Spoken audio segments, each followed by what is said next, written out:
15वें सूत्र में महर्षि पतंजलि वैराग्य की व्याख्या करते हैं। दृष्टानुश्रविक विषय वितृष्णस्य वशीकार संज्ञा वैराग्यम। अर्थात दृष्ट जो देखा हुआ है, आनुश्रविक अर्थात जो वेद आदि शास्त्रों से प्राप्त ज्ञान के आधार पर सुनी गई बातें हैं, सुनी गई वस्तुएं हैं। विषय जो हमारी इंद्रियों को अपनी ओर आकर्षित करती हैं, वे वस्तुएं। वितृष्णस्य तो उन सब वस्तुएं जो हमारे इंद्रियों को आकर्षित करती हैं, उनसे जब वितृष्णा हो जाए, अनासक्ति हो जाए, उनके प्रति उदासीनता आ जाए, तथा वशीकारस जब हमें अपनी इंद्रियों को वश में करना आ जाए, जब हम इंद्रियों को वश में करना सीख लें, तो ये अवस्था वैराग्य की होती है।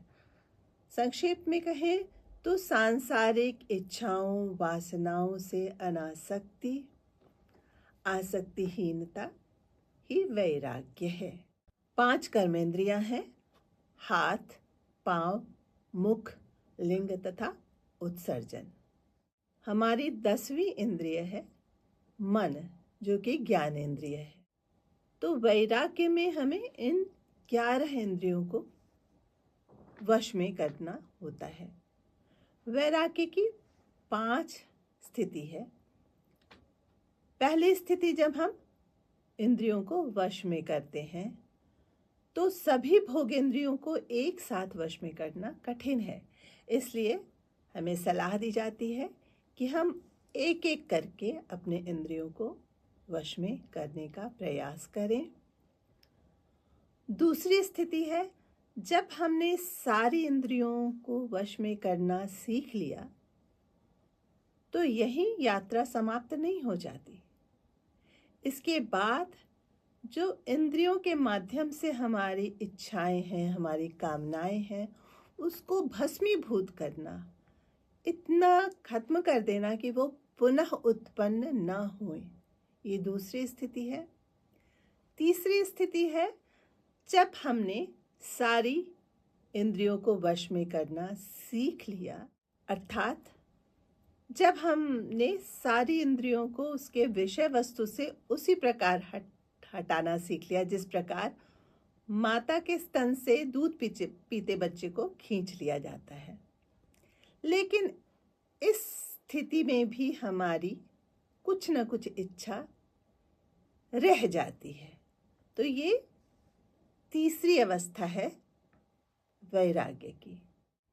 समाधिपाद के 16वें सूत्र में वैराग्य के परिणाम बताते हैं महर्षि, और कहते हैं तत्परम पुरुष ख्यातेर गुण वैतृष्ण्यम।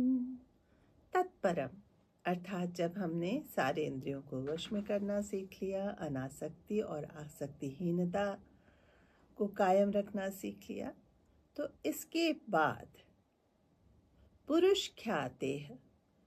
पुरुष यह आत्मा है जिस लक्ष्य तक हमें पहुंचना है। तो हमारा आत्म साक्षात्कार हमें होने लगता है। और गुण वैतृष्ण्यम, ऐसी स्थिति आने पर जो प्रकृति के 3 गुण हैं, सत्व, रज और तम, इन तीनों गुण से भी हम ऊपर उठ जाते हैं। इन तीनों गुणों का भी स्थान हमारे जीवन में नहीं रह जाता।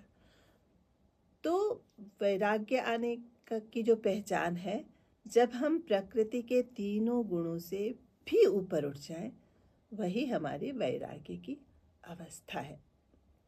अब चलते हैं अगले सूत्र की। सूत्र संख्या 17, जिसमें महर्षि ने अभ्यास और वैराग्य के प्रभाव का वर्णन किया है।